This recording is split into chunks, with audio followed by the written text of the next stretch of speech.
So guys, welcome back to Will's Builds once again. We are working on Kayla's 05 Legacy GT. Last time we were working on this car, we were putting in the Mishimoto turbo inlet. And after we did that, we still had some misfires and some other stuff like that. So today, I got a code, p0301, and that is the cylinder 1 misfire, which cylinder 1 is going to be this one right here, one of the hardest ones to get to, of course. So I looked up the possible causes, and you know, it's kind of, there's not very much stuff that could be happening. It's only happening under wide open throttle. You know, you can get on park throttle and you can drive the car around normal, but as soon as you go put the pedal to the floor and, you know, get higher up in the RPMs. It was happening, I saw somewhere around like 5,000 RPMs is usually when it would start happening, but the check engine light would flash, and if you did it a couple times, it would actually set a code. So what we're gonna do is, spark plugs in these things are supposed to be changed every 60,000 miles. So that would be, you know, 60, 120, 180,000 miles. Those would be the mile intervals, but currently at 194,000, and I've never changed the plugs, so it would be safe to assume that the last time these plugs were done was at least 74,000 miles ago. So we're going to change those, and we're also going to try a coil. We're going to swap the two coils on the front two cylinders around, and we'll see if that fixes it. I'll probably actually take cylinder 1 coil out completely out of the car, put the coil from this cylinder over here, and then put this one that I have from another engine I bought a while ago on Craigslist. I'll put this one right here. So if this one's bad, then I can put the original back in, or I have a couple other ones of these to try out. But first and foremost, spark plugs. So what we have here is the LFR7AIX. It's the one-step colder version of the stock plug. They're iridium. They're gapped already, so I'm not going to mess with the gap at all.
So I got the misfiring plug out, and as you can see, it's pretty gross. I don't know how well it's going to come up here.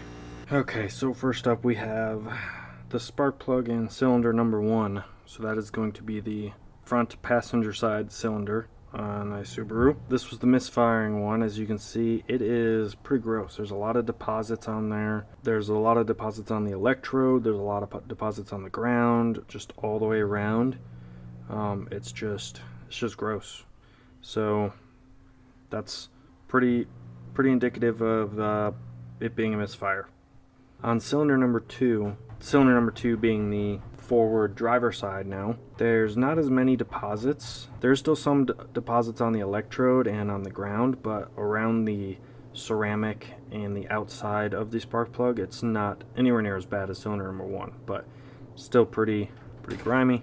Now cylinder number 3, which is going to be the passenger side rear cylinder. The ground is actually not that bad. There's a little bit of deposits near the base of it and around the lip, the top lip of the spark plug. The only thing with this one that's kind of questionable is you can see that the ceramic is actually lifted, and now that I'm actually here playing with it right now, and the ceramic's actually broke. So I'm surprised that one was still working fine, honestly. That's very interesting. So yeah, the ceramic's broke on it. That's why it's kind of riding up towards the top of the electrode. But I would have to say the best looking one is probably cylinder number 4.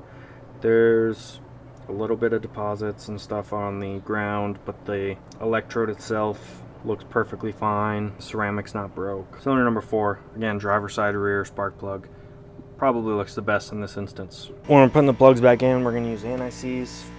It's definitely something you want to use whenever you're putting spark plugs in to prevent corrosion in between the spark plug and the threads in the head. So here we go, let's put these back in.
So thanks for watching, guys. I know we're still working on this car, not really doing anything exciting, you know, spark plugs, whatever. But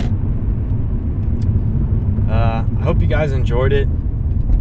As you saw, we got that last spark plug installed after I put everything back together, and then the fourth one, sorry, came in.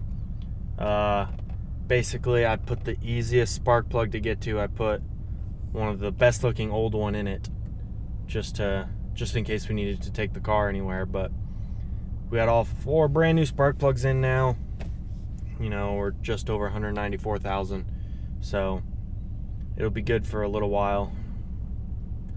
Yeah, about that 250,000 mile mark, we'll be changing them again, but that won't be for a while. So thanks again for watching.